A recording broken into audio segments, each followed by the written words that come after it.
bani olikolo Moka bakoko bamunela kafasu Nalika moyo Ekobani lelo Ifanyelo ya nzambe Tobengi yo kolo Tobengi yo molo Tobengi yo yakamu tokolika Nalika molie Tobengi yo kolo Tobengi yo molo Tobengi yo yakamu tokolika Nalika molie Tobengi yo kolo Tobengi yo molo Tobengi yo yakamu tokolika Nalika molie Tobengi yo kolo Tobengi yo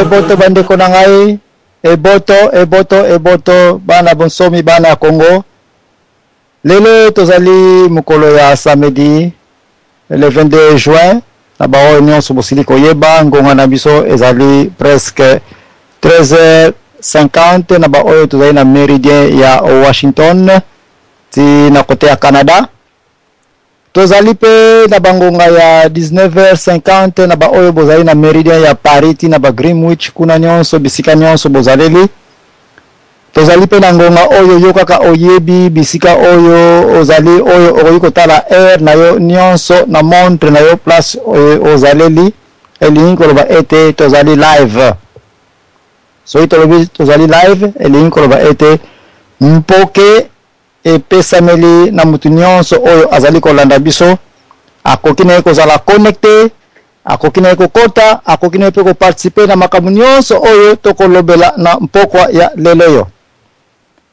ba emission na biso na banza tozali na momuke repo ya mulai bosili koyeba yango ba oyo botiaki ba commentaire ya ndenge na ndenge bosili koyeba oyo botiaki pona biso ba intervenant na pona biso ba animateur na pona biso nyonso équipe ya Radio Lisolo na ba absence oyo tozalaki na yango l'eau a beaucoup coulé sous le pont le balayage na banza jeudi bolandaki yango na ndeko na biso Diana sur le foot de Wuppertal balayage yango na banza tokoki ko insister te parce que Radio Lisolo ezali pe radio ya peuple te na ndenge bolobaka ezali radio du peuple mo contribution na bino pe ekomona nango te elingi koloba ete toyaka apo to se justifier te mais ezali message na biso quand même pour na absence na ndenge tokolingaka bino pona koyebisa bino ete tozalaki mwa muke na repos lokola ba machine nyonso pe pemaka batu nyonso pe fuba pemaka ba vacances pe ezalaka bino tambo zwa ba vacances na bino bokena koliaka ba kokodine susu na bino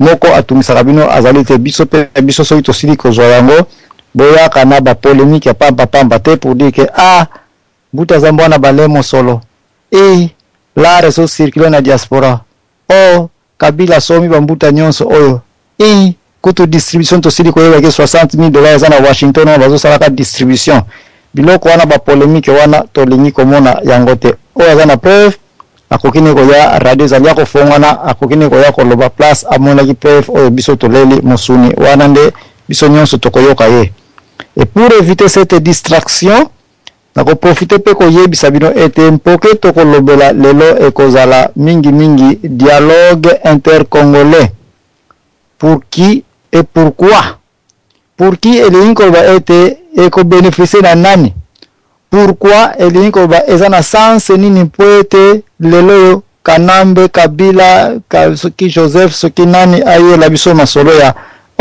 tolingi dialogue intercongolais opposition ekoya oui tondimi dialogue intercongolais potoyokana majorité présidentielle ekoya na misapi na ya salite ya nsoni tolingi dialogue intercongolais tamba yiba ki ba miyibi ya Ali Baba et les 40 voleurs des élections soni na bango ezalite na moya makasi bazwa ko bimisaka kombo ya mo dialogue intercongolais nde yango toko sak bango lelo toko sokola bango toko bwakila bango pousser na misu po bayeba ete bango so bazali mibali biso pe tozali mibali tokobangaka mutu moko te mais surtout lelo yo bakoyoka biso très bien que cela veut dire dialogue intercongolais et soki tokomona bat bakoyana makambo ya dialogue intercongolais na pembeni mbuta za mbwana zali bato wana tika bazala net kaka na matadi teke mabanga etondi mingi sankwa ba mabanga bakozwa tamba koyana pembeni ko bimisaka mo ya nsoni ya dialogue nde tokoyeba yango lelo yo mais lokola tozalaki na mwa repo ya epe ya mwa makasi presque 2 semaines bamakambo ebele mpe euti koleka na ntango biso tozalaki kolia mwa bakokoriko na biso na temps ya vacances. Parmi yango oyo tokoki kodebatre te mais oyo interesaki biso mpe ya trop oyo tokoki kopesela mwa de passage kaka moke oyo eza même introduction te mais de passage kaka mpona bandeko oyo bazali na opportunité ya kolanda mpenza bainformation coup sur coup fara te na ndenge toza kosalaka yango to tokozalaka nango na biso bato eza na baposition kitoko ya kozwa bainformation.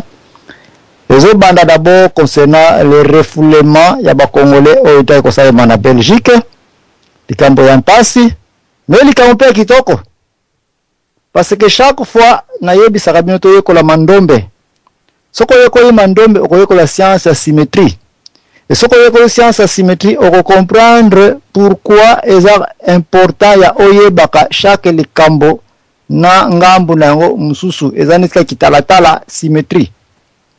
Mais soki okoyeba mandombe te na vie na yo likambo nyonso kotala yango na angle moko ya incidence na position oyo otelemeli.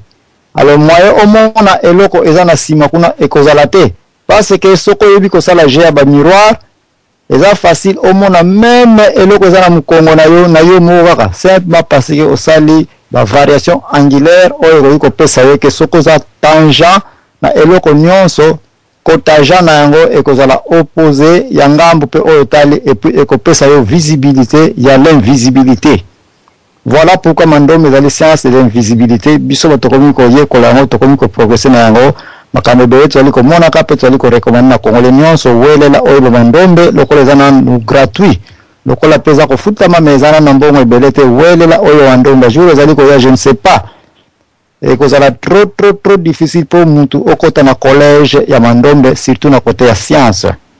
Alors bandeko bakongole nalobaki ete barefulaki bango na côté général na côté ya kotala yango na face ya paku okoloba ete ezali eloko ya mabe parce que bato bavandi na bango na mboka ya kimia bato bazoliaka makima mosusu na bango na Belgique na poto mai kitoko kolata kitoko makambo nyonso kitoko bongo brusquement ngundu bazongisi bango na Congo. Wana eza eloko ya mabe wana nde face ya paku mais face ya ndungu na yango eza eloko ya kitoko parce que plus que batu tokomi kozonga na mboka na biso ezali pe signe ya reconnaissance ete le Congo c'est votre pays et c'est votre patrie. Awa bozali na mboka bapaya ezali pe message po ete Kinshasa pe eyeba ete bakotikalaka jamais ko réussi ko diviser Congo parce que tango batu oyo bazongisi bango sur base ya région T mais sur base ya le Congo c'est leur pays, c'est leur patrie. Elinko baite soki ezaka na plan ya Ruchuru, Bundanganda, Masisi, Beni, Karakisimbi, ti kuna nyonso na Banirangongo na Butembo, yebaka ete parmi bato ope ba refoule, bapesi bango message ete awa na belezika ezali mboka na yo te, luka mabele ya bakoko na yo. C'est un message pour na ngai na yo mwana ya Congo oyeba ete ngonga ekoki ou omona kaka lisusu Kinshasa te mais banda koyeba tu appartiens à quelle tribu, à quel coin, à quelle région, na position nini na sous-région nini parce que des place wana luvila na yo place wana force na yo ekozalelaka. Donc c'est une bonne nouvelle. Et ça peut bonne nouvelle parce que na boyoki yoki ete chaque Congolais azoluka kaka na bengi sa semeki nanga na bengi sa petit frère nanga na bengi sa ndeko nanga bo bino nyonso biso nyonso zala kobima pendant que nos ennemis bazo kokotaka na pays eli ko bete toza na biso na besoin mboka wana te mais si on a besoin mboka wana alors tokoki kobima biso nyonso te. Il faut toujours qu'il y ait des gardiens de feu, il faut toujours qu'il y ait des Duki Diavata, chef du village, chef coutumier, il faut azalaka toujours soki biso nyonso tokoki kobima finalement nde ya wana za koyoka ete banda wati kuna bat bazaka na bango te eza na terre inexploitée eza na vide lobi yo Congolais yo kiete village no ya Masimanimba kuna ekoma ba chinois bakoma kovanda wana mateba na yo ekoma na bayombe batika yango bakoma kovanda kuna. Mais ces gens-là ont raison, mais possibilité ya koyoka ete tous les Congolais partout bazali bazako refouler bango. Je sais que a kafouillage kozala na retour batu mingi bakozonga tina ba village ba mama na bango pour bagenda comprendre te en tout cas awa nde place na ngai tika na vanda awa et puis akoyeba tango monguna aye akoyeba ko repérer ye. Donc refoulement ya congolais ezali sango malamu. Brazzavillois ba refouler biso, je suis d'accord. Bangolais ba chasser biso, je suis très d'accord. Ba Burundais ba nani ba chasser ba congolais, ba belge, ba français, ba américain ba chasser biso awa, je suis très d'accord. C'est l'une des bonnes raisons pour que ne peut kotia un fututu na misu ya rouge ya bakabila na bakabiliste. Na ende peto siliko yoka yango déjà été bana ya Congo baza ko négliger bango. Eza sango malamu pona ngai. Mpoete tozo message toyeba ete makamu mfumu kimbangu alobaki ebaniko kokana ete na toute l'existence sur cette terre ya ba humain, il n'y a jamais eu une race qui a aussi été négligée et humiliée comme la race noire. Eza ba message to bana kozwa ngo poto yeba ete toza na valeur mokote na mabele ya libanda andeo valeur ya mboka na biso. Ezali pe message ya kitoko poto mona ete ba Congolais ndenge to moni comment baza ko sakana na biso na ba indien pendant que un indien est un petit roi à Kinshasa. Je suis très d'accord ya komona comment bana ya Congo la sali réaction ya boye. Mais réaction ya boye soki boza komona ete basali biso ba injustice na ba indien bana Kinshasa message na eza encore clair. Ebo kabila na ba kabiliste. Ebo ba Rwanda ba tonde biso na Kinshasa wana. Batuchi oyo baza ko boma kabiso baza ko nyokola kabiso. Est-ce que ne sont-ils pas aussi pires que les Indiens oyo bokoki ko sac na avenue du commerce kuna? Voilà la bouzoberie quinoise pour ne voir qu'un Indien mais azobosa na ete makambo oyo bana classe na Inde basali bango.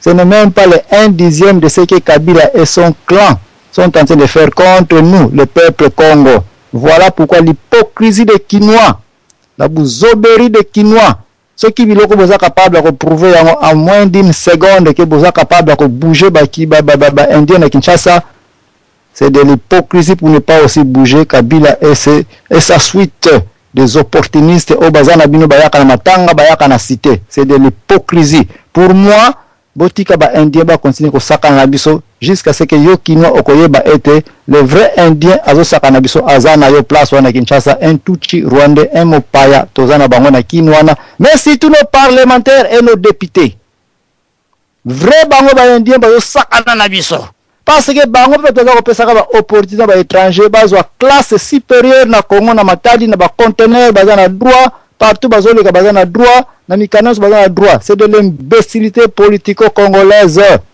Soko beta ba indien botika bango muntu azali apesi bango faveur wana apesi bango classe wana muntu wana nde ya ye d'abord photo landela batu wana bango d'abord photo landa, ils sont là baza wapi adresse simple palais du peuple, c'est là qu'ils sont.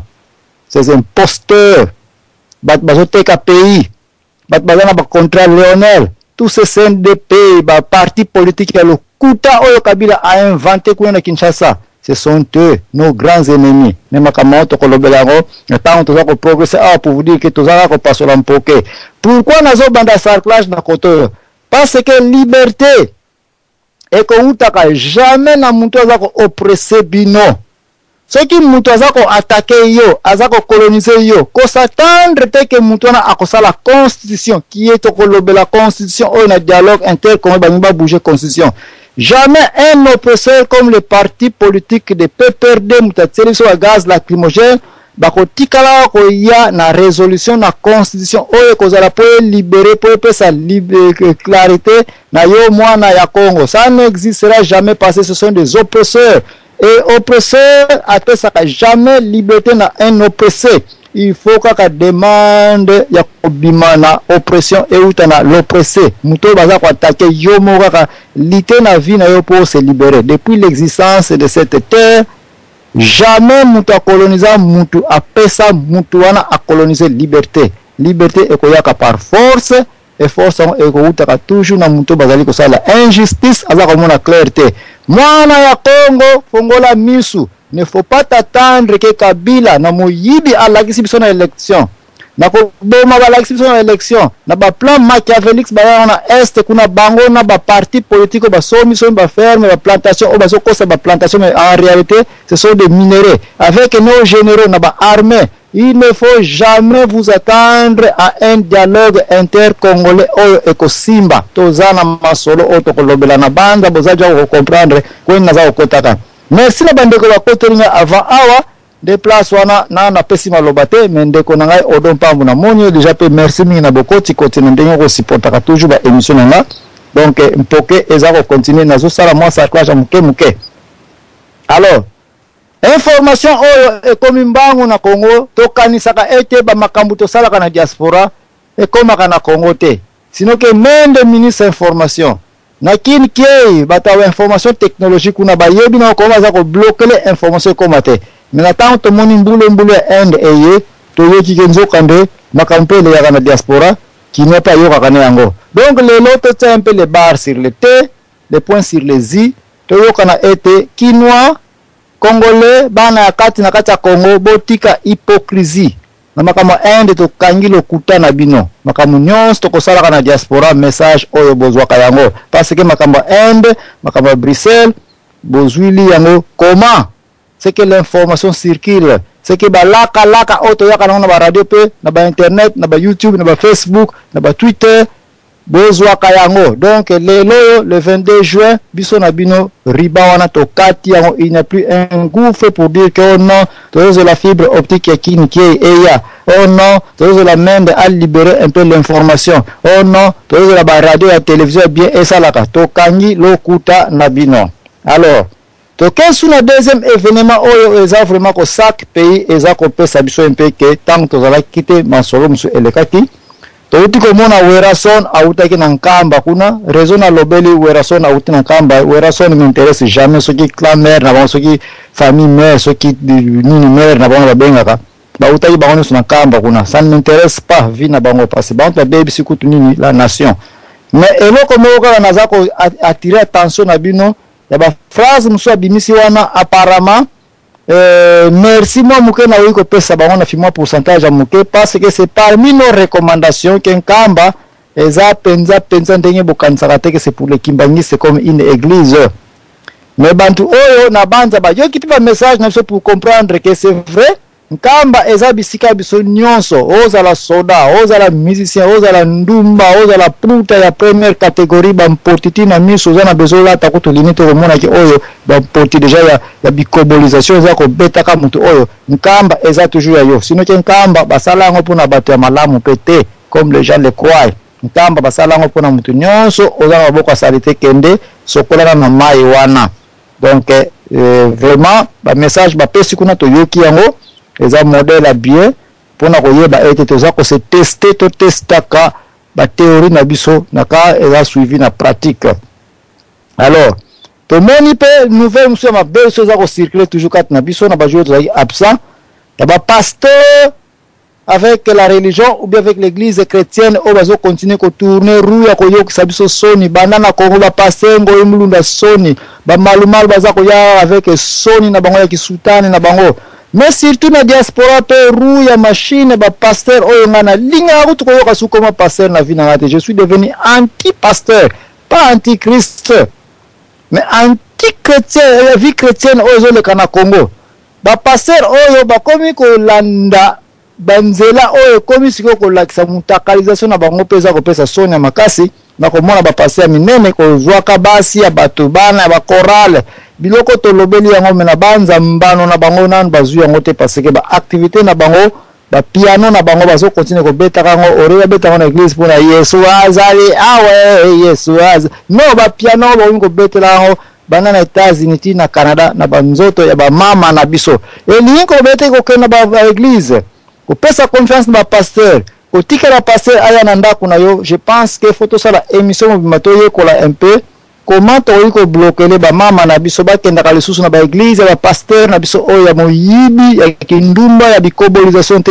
elinko ba été aller à l'église maintenant c'est exposer sa femme accepter un pasteur chez soi c'est recevoir un diable un serpent venimeux chez lui donc et comme ba biloko moko très dangereux franchement bana Congo toke ba na moins de 2 semaines ba nouvelle à trop l'équipe ba pasteur eza ko la que ça été l'église chrétienne et communauté à calendrier Mayan et si atteint déjà apogée na yango buzoberi et comme ya trop ya suka na koyebisa bino oyo ngai na sepelaki nango ya koyoka Sultani Makenga vrai ou faux bautaki kobeta ye masasi kuna na este ya Congo bakufa na bango kuna na koyoka soki Kagame na Rwanda kuna bakomisi ya bango pe dialogue intercongolais oyo ekomi kosala ete soki inter-rwandais bango na bango bayokana kuna na millions ou bien milliers de réfugiés rwandais oyo bazalaka na kati ya Congo po toyeba koma bakozongela kiye na zongi na place ya immigration oyo nalobaki ete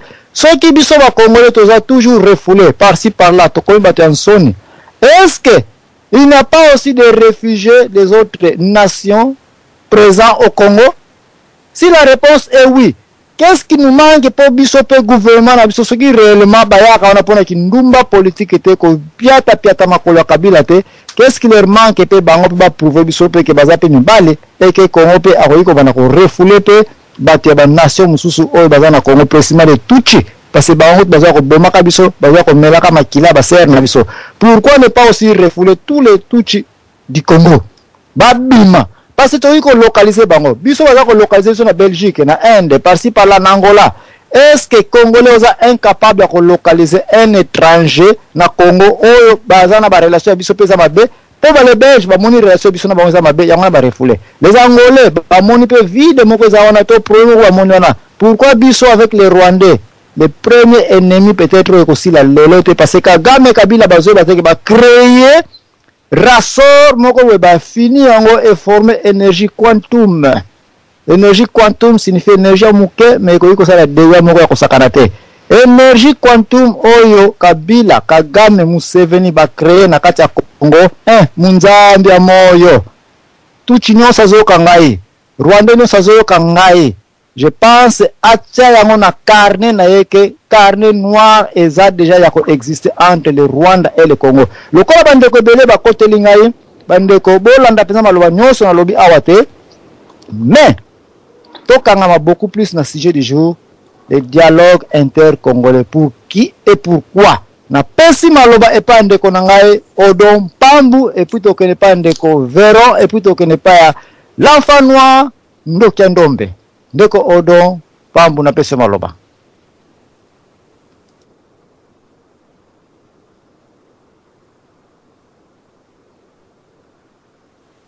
Ndeko Odon na ebite so ngana za koyoka yote. Mais soki naza koyoka yote alors tokei epa ya Papa Veron. Merci beaucoup Mbuta Zambwana. Est-ce que nazo yokana? Imoyo naza koyoka yo très bien ndeko Odon ye akena ngolata katapsi po azo yela ngai parce que ye to yiba na mpuki kuna na banda je se préparer. Na pesi maloba. Merci beaucoup. Na pesi batu nyonso Mbuta bazali na banina pa na yo moko tata na Mbuta Zambwana. Mbote na yo donc na pesi batata nyonso ya kuna ya Besingombe esika batata na biso bauta esika tata na mo bauta kuna na mboka ya yana na pesi Mbuta enfant wa Mbote papa DSV Mbuta na ngao Odon Pambu na zomona ya na kati te donc na pesi bino nyonso Mbote ya liboso olobi ke dialogue entre les Congolais qui et comment et pourquoi si on comprend bien mutune za bongo na mukolo lelo yo soki to lobi dialogue donc dès qu'en faut ezala dialogue batu yu bale fo basala to lobi ka dès quand to pesi ba personne fictive pour qu'il dialogue mbuta na ngai il faut déjà to ba est-ce que toza na ba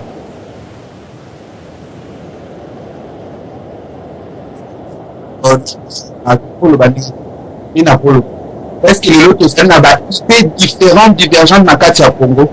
Est-ce que le problème entre Congolais et Congolais existe? Papa Mayamba na studio na banza oyo micro ya yo mteza kopesa ba retour. Ah wande ko fero continuer? D'accord. Na lobi boye. Est-ce que les autres ont une divergence entre les Congolais? Surtout ça, la divergence, problème en gros, c'est entre les Congolais et les Congolais. Parce que tout ce qu'on perd le temps à bisauter tout ça, le dialogue entre Congolais et Congolais, ce qui, tout ça, les bisouillons sur le temps, sachant que les autres ont une carte en boca, ils ont une photo bimis. Voilà le problème des NSI Kawana. C'est ça. Est-ce que les lots Congolais, tous un problème pour pouvoir pour te faire la liboso à Mesa, tout va discuter. Est-ce que, deuxième question, est-ce que problème ango est si important que tu aurais coaché un mot pour plus tard que tu béganana nous paye à Zapana biso? Voilà. Donc, balamo na mituna ya bongo. Sikoyo avant na bimana muke na kati ya teme mbutana ngai tata na zambwana. Olobi makambo moko ya malamu nazali nango d'accord na o nazali nango d'accord te entre guillemets.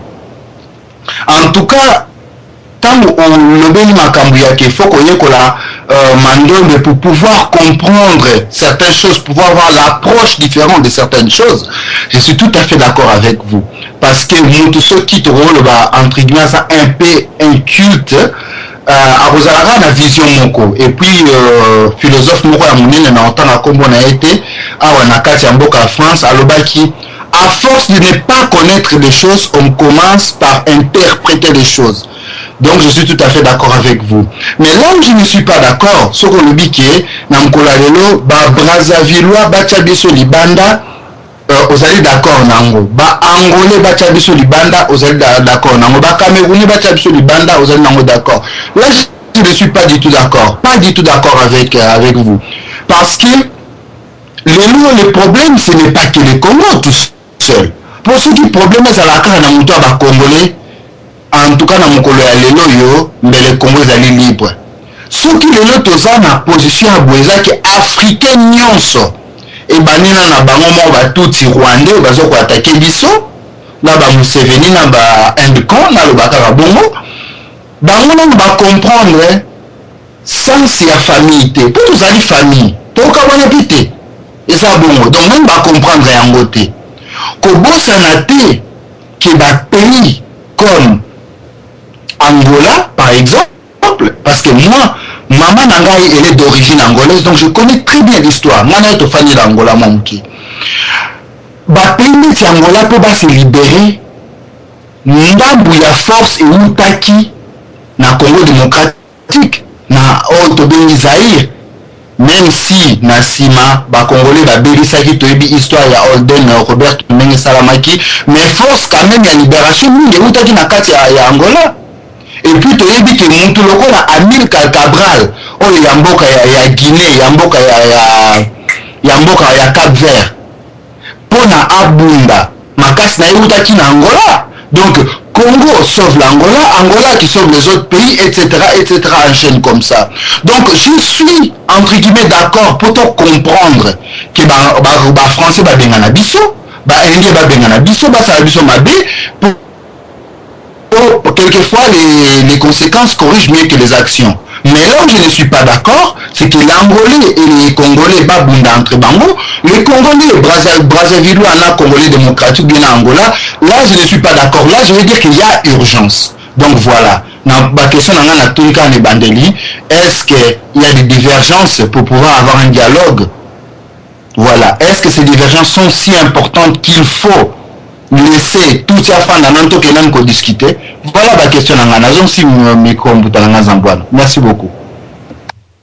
Vraiment, tu as une mabanga ya somme penza donc zakia ya ba question.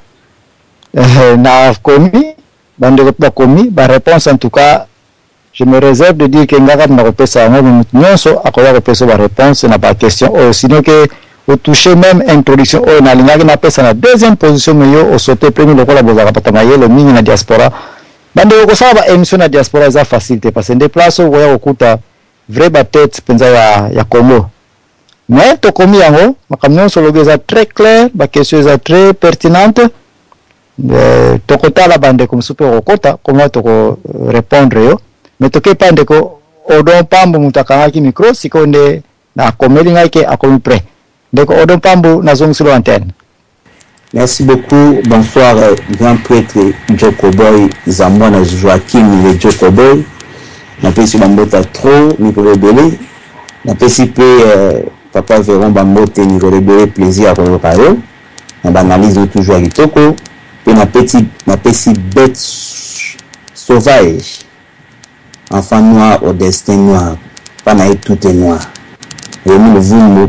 Bambote ya mwana petit pe balani nyonso ya radio solo na pesi mo mbote vraiment toi déjà de retour mbuta na sepeli na thème na ya lelo comme d'habitude ndenge bayi kaka ngana ya ko tshaka poa parce que vraiment na linga ko participer pour na zo pe mwana mo pepo na ko menka ko pesa pe makanisi na ngai pepe congolais ayoka ngone bemission na nyonso na zala na kati pour na menka ko kabola mpoke na bino ezali je pense que ezali côté na ngamoko ya malamu oyo batele ba apreciaka ntango komisaka te mais na meke pe komilobela na okota na mpoke ya nini mbuta na ngai mpoke za boye otumba question moko ya kitoko mingi mais na sepe nango parce que niveau to komi na question etuni je ne crois pas que nous une émission mususu tambo sangana na collègue na yo na ide soit petit frère de grand frère na yo doit recharge ce trouble parce que na niveau to komi ozomona mamba Congo ya makambo to chola na biso na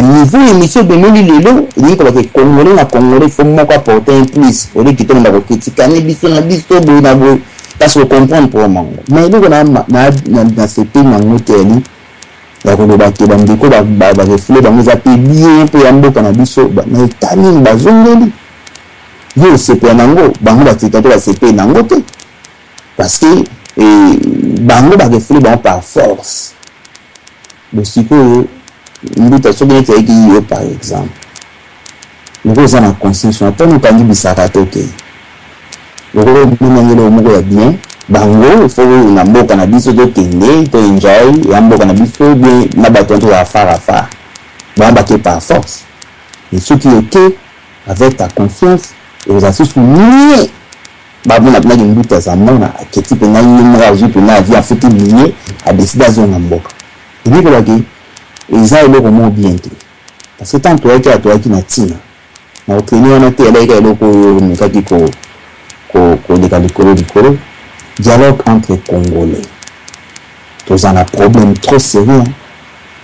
Papa verra le bélo de Congo na olobake. C'est pas qu'Africain ayebi na mte ke to abandeko. Tous a bandeko te. Afrique on ba to abandeko te. To ko tikala ka pe ko za abandeko te. Parce que bato ba besoin de quoi na Angola baza. Bato ba besoin de quoi na Brazzaville, Bazali. Nous basala toujours canaille na peuple congolais surtout de nous pourquoi kaka na peuple congolais richesse na biso on zamba pesa biso na mabele et que la biso ba problème mais les amis de kola ozana mwase kitoko o azana défaut mon côté soka beti dimanche ba vie zambo na nyoso kao ba vie na biso pakazama mbu kao place bazali ba vie si ba lekeli âge mais ba komo ko ya ba mayanga likola ya mère on a un problème. Si vous connaissez, il me fait la garde pour amener au panzanate et tala panzo garde. Comment on n'ingonne? Toi on m'a appelé na richesse, mais tous en a qui protéger yango et le bal il n'y a soit quoi à rolinga kaka bimana motion. Où est ali Congo? Parce que biso de ba Congolais to yebe de vision te. Ba rolinga biso te. Ba rolinga biso te.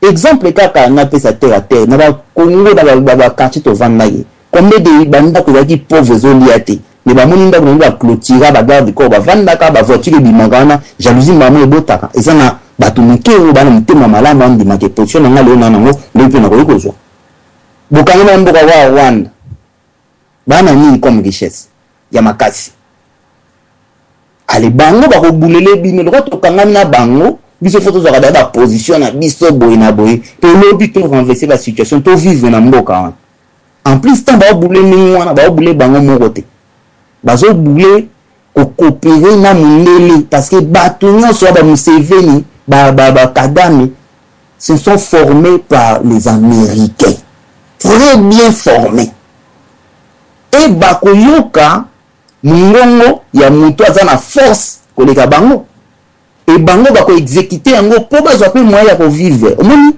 africain za ko nyokola ninga na africain et bandika par rapport ya positionnement yango na lobi po na chité na kanga maloba te ya ko ba to ko yokanaka jamais Angola to yeda yango ata to sala ba bêtise mais o ba peuple konyo bazo vivre na Angola eleki obiso non to sama bangolais te na Brazzaville na habité soli âge abato eza nengeni mais je pense que biso tout ça quand même ba majeur to ba dilt to ko ba histoire wana et ceux qui ba document ka mingi ba ko bango boni match ni betama na place la fi ba boka ba na fleuve kala ba 80 quelque et biso to sanduma ka koton les événements moko oyo bana tozo kola ils ont pensé biso le truc comprendre ton pour notre sérieux dialogue entre congolais et ça amaté mais ngana ba mwa mingi mena chité ya loba biso mona ba congolais to mikabwani to na opinion na biso to na ba ambition na biso to na ba choix na biso to sali par rapport ya muto avandi na mboka oboyebi même source na place nya outi en plus muto ngo diriger bino ata misusu ba douter kaza étranger mais avanda na Congo te ayebi Congo te aye koyeba ngo kaka na kimukolo ndenga ye wana ayebi place ko banda te place ko sukisa te siko ba nani bazo diriger pour ayeba mboka wana mobimba ce sont des Congolais ba mobuti c'est quoi kutaki tout ça c'est un problème toujours le même problème biso na biso alors avant de résoudre le problème de dialogue entre les Congolais to vana ba Congolais ni parce que immigration na biso na ba yebi combien des étrangers te o bazana kati ba yebi combien des étrangers te même vous ba refouler te na yoka na ngango te bana na botang ba refouler ba tout monde rien au moins si j'ai notre côté ils ont mené tellement qu'il y a trop de bêtises il y a des désordres là-dedans to yebi to s'organiser même pas to trouver vivre dans désordre biso mo to lungi na mboka na désordre to na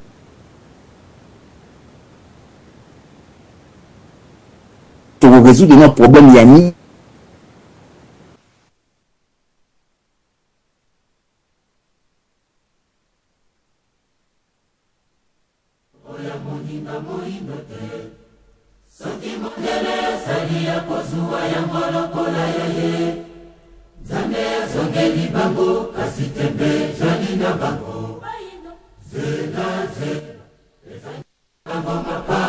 na yebite ndeko odon soki oza na problème kuna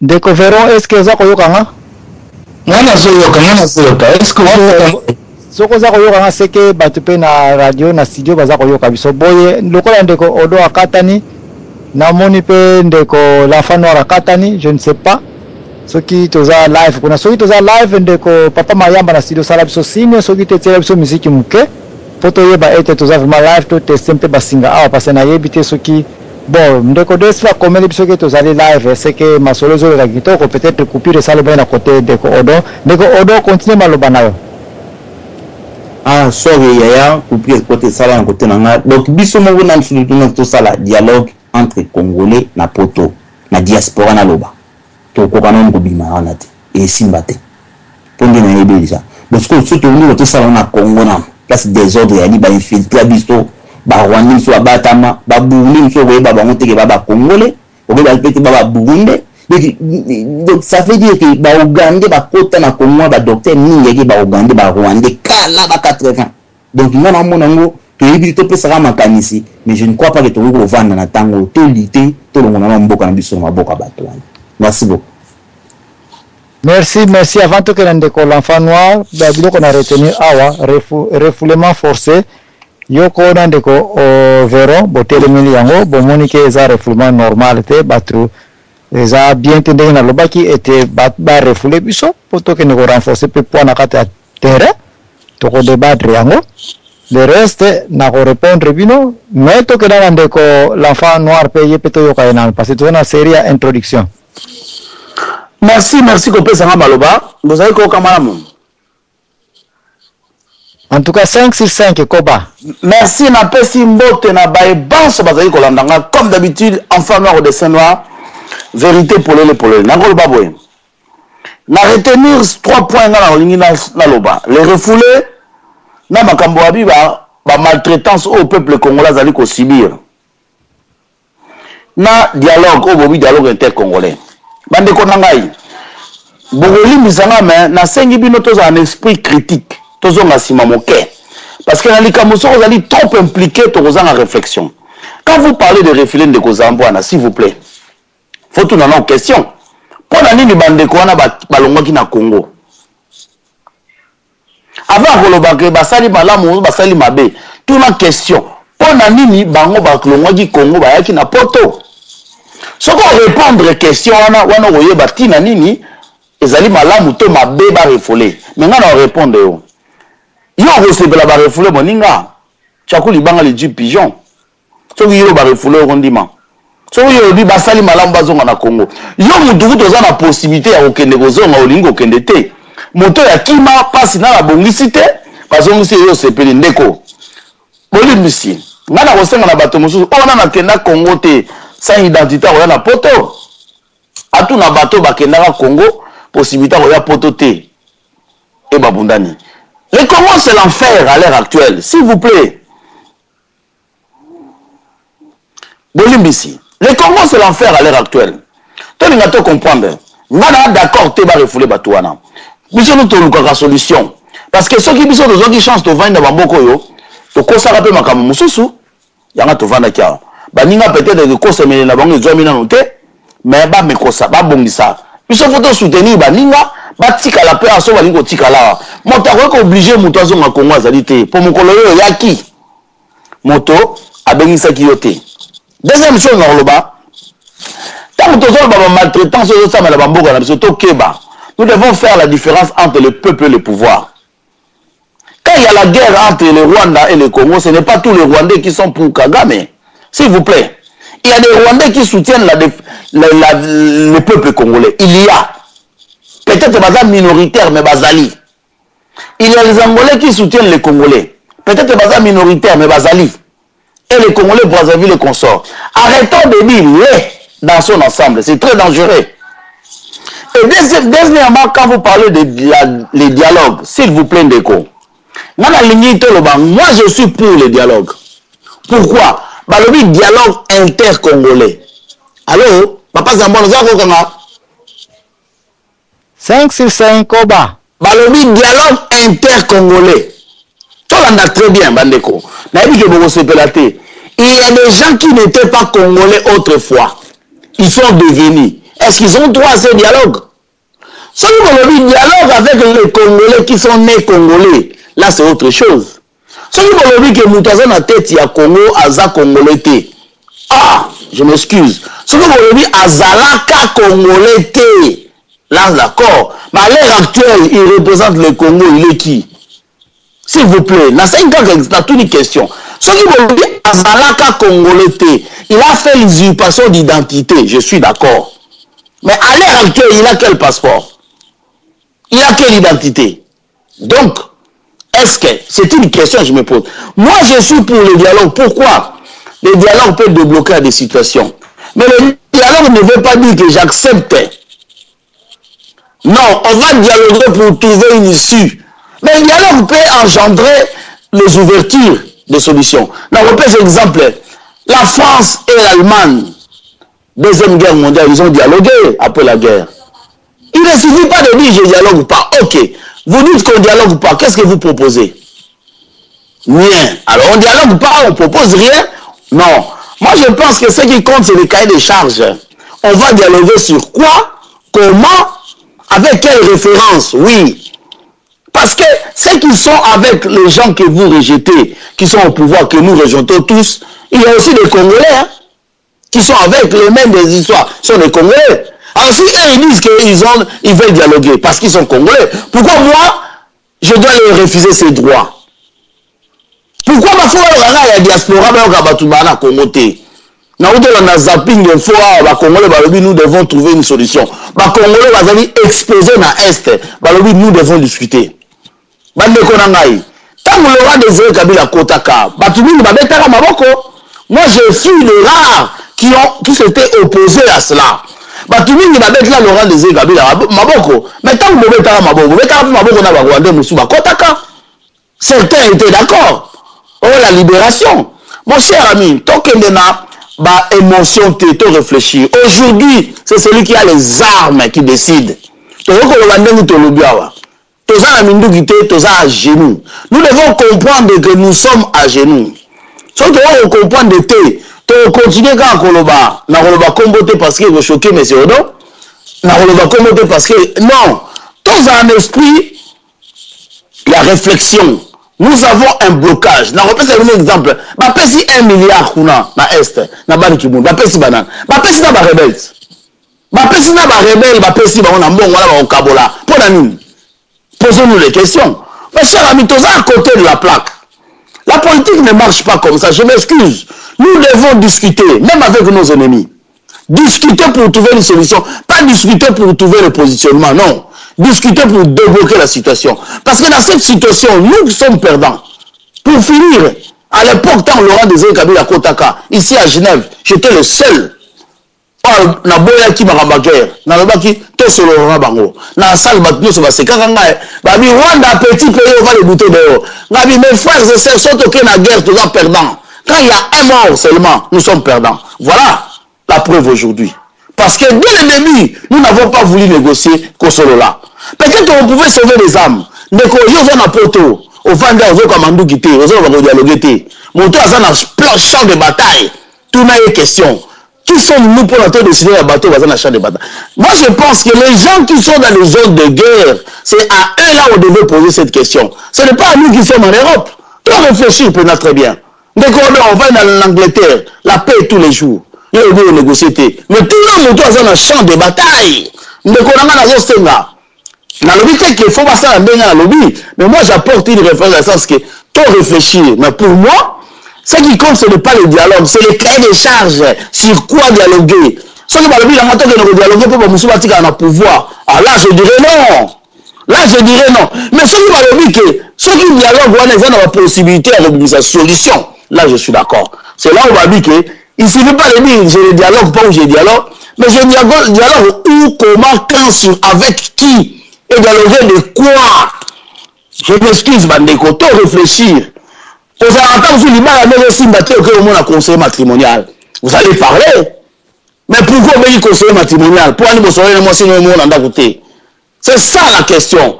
Merci dans un signe pour ne pas déborder. Je suis pour le dialogue, mais un dialogue républicain avec un cahier de charges bien défini où les gens vont se retrouver. Pas un dialogue de positionnement. Merci Nazom Simareba.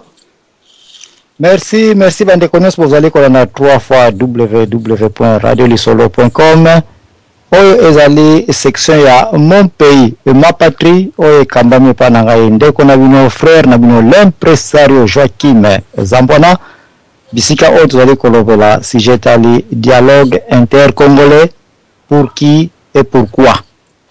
Mais la place oyo avant na répondre Bandeko Petokoba na ko tenter pe ko balayer moi correction muke ndeko Rémi dialogue intercongolais balobi dialogue entre l'opposition na la majorité présidentielle dialogue OEP ezako concerné comment to que négocier sa guerre na STT sinon que bata Kampala bangonde bazoko salaka dialogue wana donc ndengo lobi était place mandu ke zali ko betela batu bazana cha bongo baboya dialogue wana de définition ya sujet ya titre ya mpoko lelo exemple ko pesa kipelekese tozolo bela teke tozoluka dialogue pona kosilisa mpota ya guerre ya Congo balobi dialogue intercongolais elingi koloba ete ebimi na niveau na bango ya parlement kuna e comité na société civile et société civile ezali composé na ngai na yo elingi koloba ete bisika nyonso biso ba Congolais tozali na diaspora eza na Congo za bisika nyonso même soza na Suisse kuna pe ezali dialogue intercongolais donc luka moninga na yo congolais vanda bo bana ko solo kati partout to ko kende ki na za ko ya po boye ba un peu que na politique ce sont des termes qui comptent et ce ko jouer na ba terme baza ko yela yote o kanisa ke za ka yango mais ça ne dit pas de intercongolais dialogue intercongolais lingo ba dialogue pour ko négocier guerre te mais na zo ya na lina ko toucher ko tante parce que makamobele to ko lobela kuna. Mais en attendant répondre un peu, le collaboration de côté un peu toziba introduction. Place mi balé oyo to yokanelité, ngana ke na paku bino boke na ndungu et puis tozo ko lamba na te.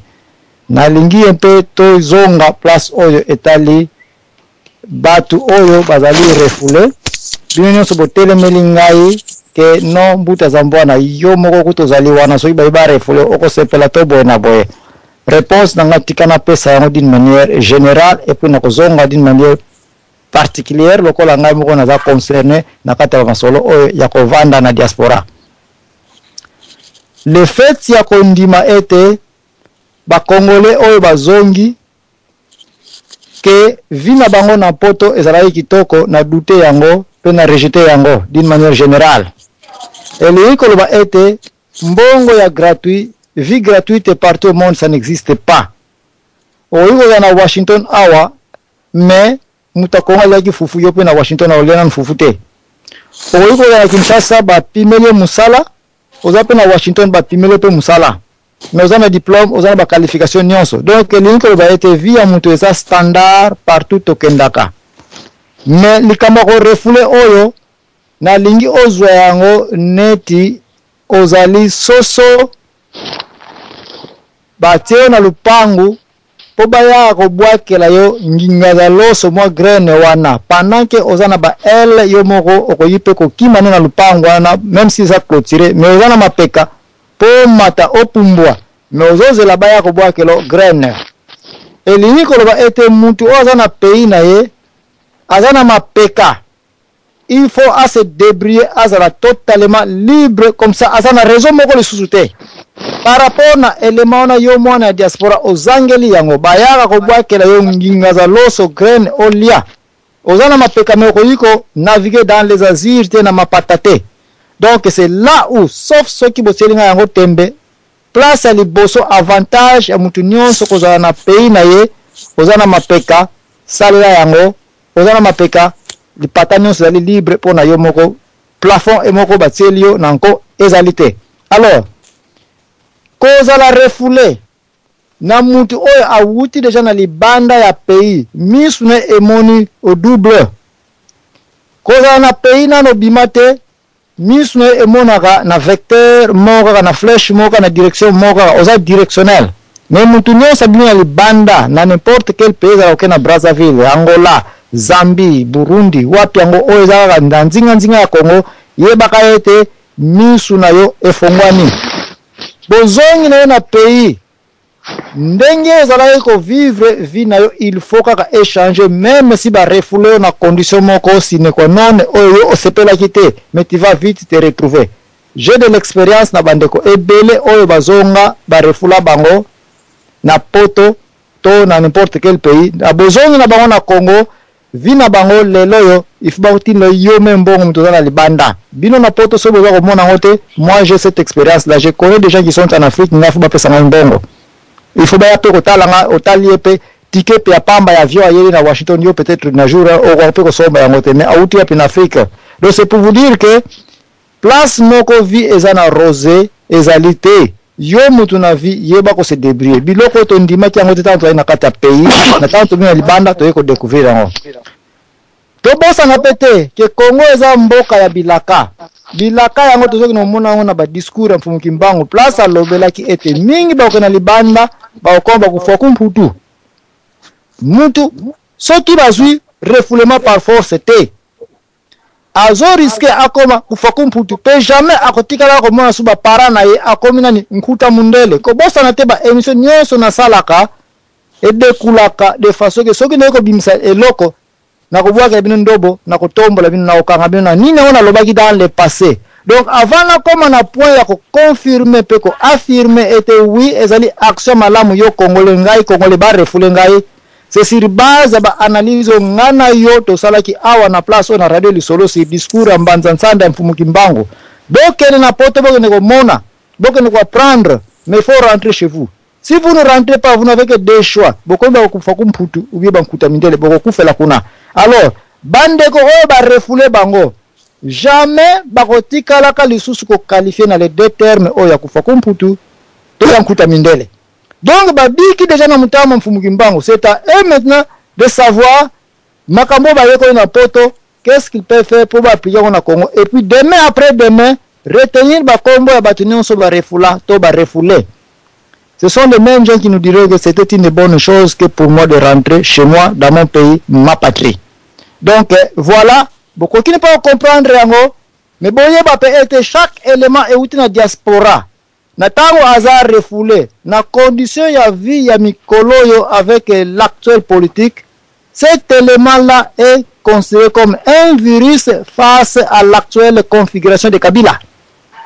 Un homme comme Zambouana, un combattant nyonso bauti ko refoulé mikoloyo na kin, si toza ko lukaka pe to pesa influence, toza ko lukaka pe mpoke kota, toza ko lukaka pe to ko bana radio biso moko information circuler. Qui croyez-vous fera mieux ce travail-là, ceux qui ont refoulé? Donc, likambo ya mabe sans le savoir, et borti na ngope lisusu, likambo ya malamu yango wana loba ina neboye kola mandombe poto yebake à chaque paku ya endungu. Lukaka kisimba, lukaka charnière ni neza ko balancer bango na face musuta ko tourner ko mona le bienfait dans chaque situation. Donc, situation ya ba refoulement ya bato oyo ezali très bénéficiaire na yo na ngai combattant. Tia ngona mutu makamsuna wiko lobango na poye awate mais yeba kaka été pour moi je suis très satisfait ya komona biloko boye teza na Afrique du Sud na Angola na États-Unis élément nyonso ezali refoulé ezali bénéfice ya munene. C'est un point gagné pour na biso bana ya diaspora ba tutoza ba tondimi ko za ba combattant. Alors tona ngai moko je ne vais pas trop parler mais bote ngona mutu ete motema ya Zambouana ezalaka na Congo. Neti aka bato bayebi liwa ya David Livingstone akufelaka na Ujiji kuna na est ya Congo na kota Zambie bakundaka ye na Zambie mengonga ekoki tamba ekozwa nzoto na ye balepa ba anglais discussion ekoyaka entre ba africain bato balingaki ya trop na ba anglais deso moko ezomaki wana tokopesa bino nzoto ya mowei oyo David Livingstone mais motema na ye ekotikala awa. On a enterré, on a gardé le cœur de David Livingstone na Ujiji kuna bazuki pupula nzoto ba pesa wana ba anglais ba yana ona Londres kuna ba plaza Londres ba place bakunda nzoto to musée ya David Livingstone. Donc toza ebele apparemment boza ko mo to na poto mais mitema na biso na poto te. Depuis to ke na kana biso pe kuna to voyage na biso pe kuna ba makambo so to sala kuna. Moi j'ai beaucoup plus investi na ko ba bakambo te na vie na ngai le peu que je peux avoir. Les gens à Congo, les gens aux États-Unis. Ce sont les États-Unis qui ne feront rien d'investissement à Zambouana. Tout est au Congo. Alors, pour nous continuer à dialogue inter-congolais, toujours Tawana bientôt. Mais na fongo sun poke pour bolande langai pour bosengi ezala débat coup circuit. Na zongo sun ndeko odo, bo beta ngai soki to yokanika tena makametali kozongisa refoulement massif eza utile. Makama Congo Brazzaville na Angola pona bandeko bazawa na kutushango na note parce que na lingo fongola page on eza trop risquante. Ndeko odo na peso maloba. Merci Kulutu Zambouana. Kulutu Zambouana mission ezala pona yote. Vina yo eza ya yo. Via mutususu kuza mutususu. Pour que l'exemple na yote parce que yo zali bato yo ba refoulé te. Yo zali yo oyebi tina ni na poto tina ba ne o sali na poto. Tantôt ozu ndeko za atiki micro polele s'il vous plaît meka okanga. Ndeko la fanwa pado kanga micro na yedike bokonyi butu kuna me lobaka na mama na bana na biso wana ke butu na ne ko vite parce que buta Zambouana ba ko fonki taka nyonso na. Toza mso ko yebaka nini zo de wana yebi se gaze na mkia un peu passé. Bolim sina kaza na chanza pareil. Ndeko odo koba lokola ye akena ko yebisa mama kuna gaze na ni ko kite. Buta Zambouana omoni ndenge ya ki chance sourire aujourd'hui quelque chose les ambapesio pour investir na king. Mais nous tournons sauter.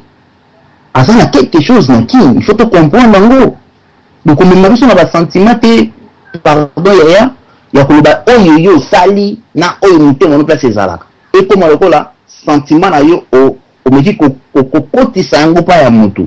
On a c'est comme défaut pour oboma batu. Bateau mtu bazongi tantôt na famille bazali étoile moko oyo kokaki kopelisa mwina na yango po famille mona po molili elongwa na famille. Faut pas kolingaka ko résoudre les problèmes ya bato mosusu lokola ya yo te eloko wana eza défaut. P2 est-ce que oyebi niveau ya bato nyonso ba refouler bango na Congo yo banzaka mutu nyonso lokola za diaspora ou bien nous sommes pas vendre en Europe ou bien les États-Unis à refoulé na Congo à cause couloir pour comme molobe tozala na biso mo ana diaspora bamarche esalamaka basola kitoko eleka na baradio mpo na mboka na biso combien bakotaka na baradio mpo baintervenir motu to abangaka azobomba kombo na yebi mpo na nini yo kanisaka lokola biso toza na diaspora benisi nyonso bacombatant biso toza na diaspora nyonso ana soutien kobimake mpe marche atelemi asali piquet banda ntongo ti pokwa omongi atango babongo ya makanisi na yo moko ndenge kaka kozalelaka banda kala olingi ya kokotisa yango bato tala pita kundu soki kundulu soki pita kundulu ezali mamandumbi tulungolaka yango na makambo ya kongo yaya ovandaki mwa ndambu na palais tozalaki na break na radio okokaki mpe kozwa mpe mwa temps ya réflexion omeka mpe kochange ndenge kozongela méthode ya sika awa to bazalaka kaka na kimbangisme ntango tokoya toyandi kotuta yango ekomi susu batiraye ma pourtant teme eza kitoko mingi émission leo na rien à voir na magimbango n'a rien à voir avec ensemble oui on fait la business na ye ata stratège ayebi nini eloko mwasi alingi te wana yo mabe malingi ndongo na yo tanga koya yo kosonde jamais motema na ye ke mwasi alingi na te ayende kobenda mbongo po ye moko amiyebi koleka yo oyo na ndenge abongo elingi bate basigne moko ya temps oyo balobelaki biso boye oyo asalaki bwasalaki osali fumuki mbangu ndenge azalaka koye kotorize bana wana nde baza wana ntango azalaki babina mabele polele bana oningisa basima na bango yo omoni yango bien na ndenge yake kuna andimia mpe nzambe te mpe foi na ye place evandi te tokokota mambo ebele omonaki baresultat eza ya yo moko ozwa kosoka biso yango na ndenge ya makasi eleka te alors nasiki ya koloba boye ntango bato bazozonga na kongo okanisi poke lokola babaka radio emetre na kongo biso tu tozwaka toyeba nini tokoconscientize bato veza mbwana mais pourquoi baprojet na yo kaka banda 2010 oyo na radio lisolo je pense ou bien 2009-2010 baprojet na yo banda kala oloba ti lelo osalela yango otate nani mpo olonga tofuta tike okende na kongo nani ti toyoka nani te amoki bato mosusu basala bavoyage na bango nde toleka na radio na motu mosusu akoya alobi mais omona moto yango mpe ake na kongo azongi na yeli bino ebulu moko te ali bino mpe solution te ali bino bastratégie te ali bino moni idée ya pamba nde nakomi na mboka namoni boye fo tosala boye rien akomi okani sentiment ya kokendaka na ye biso mosusu tokweli baber badcv tokweli babeton tokokende kongo te bamosusu bakokende koenjoy histoire ya biso te todéclara mpe yango mpe te mais nalobi boye na makambo ya oyo ndeko na ngai bête sauvage alobaki mpo nga bengaki bête sauvage balanda te nga mona pio ekombona alobi makambo moko so topanda mpoke na yango ya makambo important yo kozongisa biso na kundungu ube makumbundu o kufwa putu ube fukwa mundele biloko twana besoin na yango te makambo ezali wana ndenge olobi dialogue entre congolais je ne crois pas que tokosala dialogue entre congolais na ndenge congo eza na désordre ndenge wana nde batuna question moko kitoko mingi bamosusu bazwi nationalité congolaise alors tokoki kovanda na bango ou pas tokoki korépondre est-ce tokoki tosala yango nini ngai nalobi na ntango je suis un combattant nazoba mboka eza na occupation tokoki jamais kosala koma recensement po tomeka koyeba oyo bazwaki nationalité bao nombre d'autant oyo baza bacongolais vraiment ya makila bao nombre d'autant ekozala impossible lokola ezala impossible biso tolite tolongola mboka na maboko ya banguna mais na maboko ya banguna wana siko fo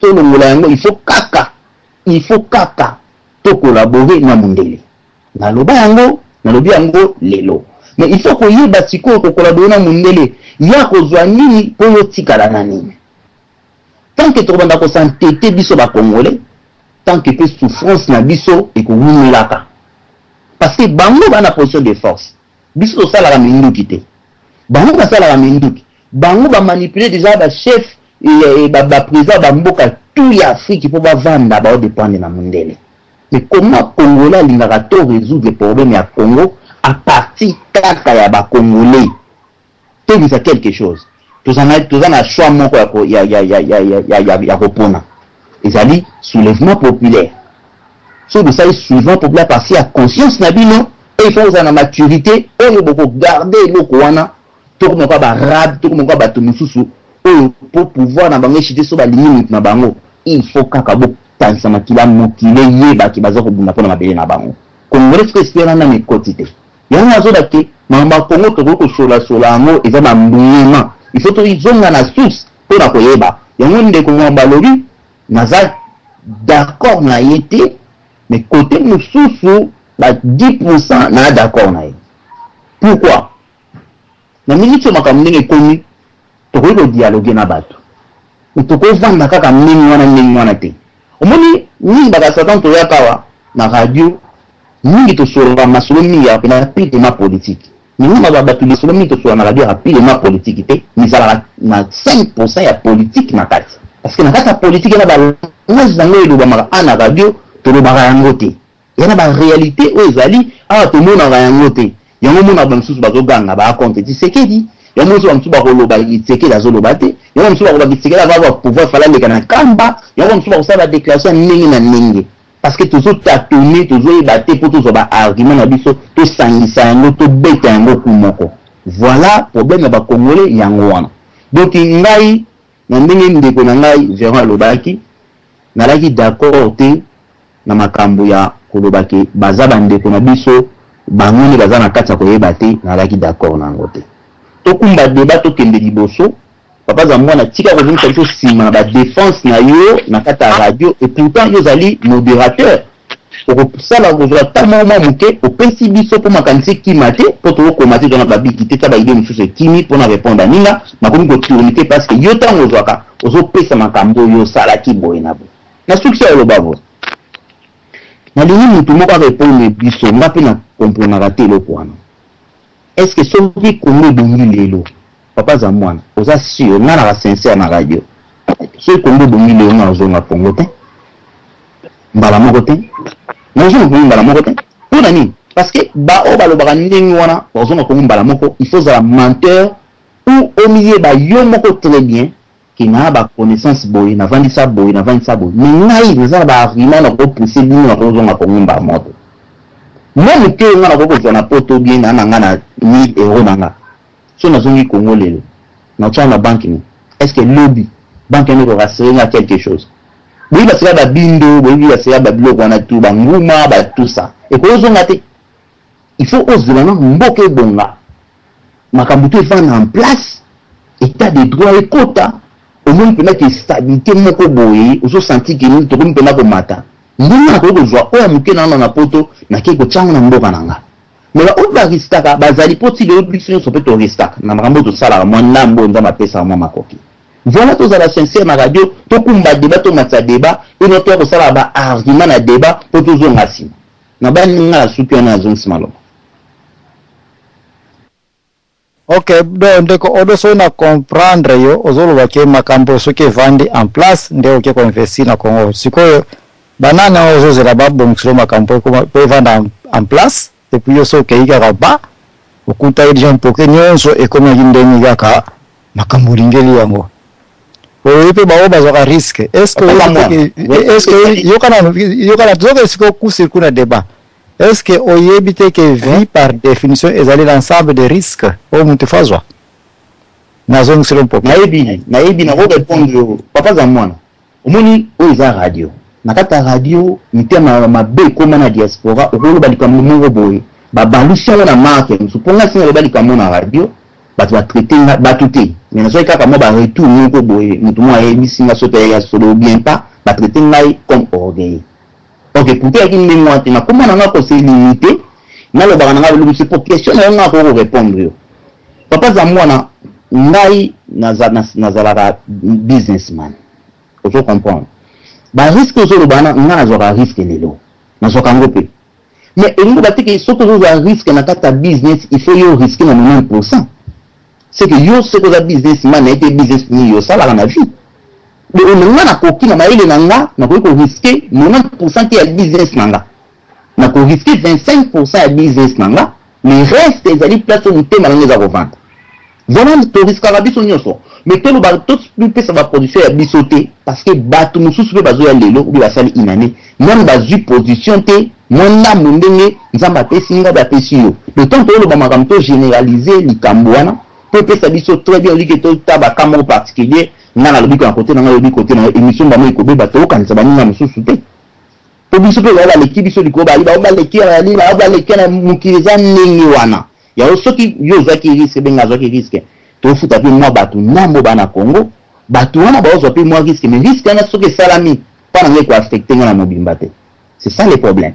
Donc tout sur la carte en poké au lieu de tout du bana en poké. Continue la première été parce qu'ils allaient radio, nous soit que nous mobimba na qui contient na Congo, mbala moko ba meli masolo pesi buzo ba a piqué pe crise accueillir crise cardiaque nous pas confu. Et il se laisse vraiment dans la radio, mais si nous cas ça les logo pourtant et qui concerne. Merci beaucoup. Merci parce que pour que nous côté c'est qu'on a dialogue intercongolais au Badnos Bazoze là tout ça la sarclage mais au donc au Bossanate que Kasavubu et là quand un cimetière ma papa n'a pas temps bazaro zoyango place on a moi je peux te dire que bon sous sangolo za quoi que ndeko mikatela et là kingo manango ya ko investir na data lelo je pense que mutunyo c'était à Rokosoma Lupango na Kasavubu précisément na ba pemina ba rond-point place ba cimetière za là donc kobonga ya mboka ezali pe malamu mais kobonga ya mboka soko tambole na ensemble te ezaneti aka obali mwasi oyo aza déjà maman na bana déjà comparé na mutabali une jeune fille oyo aza ko ya sika na libala donc ko progresser ya mboka il faut kende toujours concurremment na ndenge pe za ko investir na pays na yo na ba circonstances difficiles na batane piaka ya boye bato na sina pesa exemple pratique na Angola na ba 80 mtu moko alinga ko vana ba palanka na ba imbondero azalaka te na data lelo ba oyo bazana ba lupango na ba place wana je pense que ce qui va bibateka yango awi ko simba 2 millions donc c'est la même situation que na Congo na ba jour oyo désolé kana Congo ba oyo ba kozanga ko yokela mbuta za mbwana ke ezata ya malamu ya ko profiter lobby ça sera impossible mutu ozwa na place to makambo na ndenge ekokeli mais wana eza avina yo oya ngai na continue ko pesa yango na pesa ka yango na ba jeune bazolanda ngai peut-être souvenir oyo kotika na mokili ya mabe na ngai ona monike simbi yango nazo kabula na bandeko mais pongano to continue ku circuiter parce que zo na dialogue intercongolais Mbuta Vero est-ce que vous avez un message à kopesa concernant refus nanga rejet nanga pour dire que refoulement eza malamu congolais abana kozonga ka malema parce que so basali biso boyete to kozonga te ndeko Vero olobini ne pinde ko la fano ave na kopesa chance boya un peu ko répondre est-ce que la réponse na pesi bino zali clair que refoulement ezali outillage ya retour ya congolais par force ce qui basali boyete vuza bakwa ko vuzu na biso te to kozonga te parce que to message na bisengo ya libanda ya pays et possibilité ya congolais azonga na mboka il faut ba chasser biso na mboka mopaya ndeko Vero olobini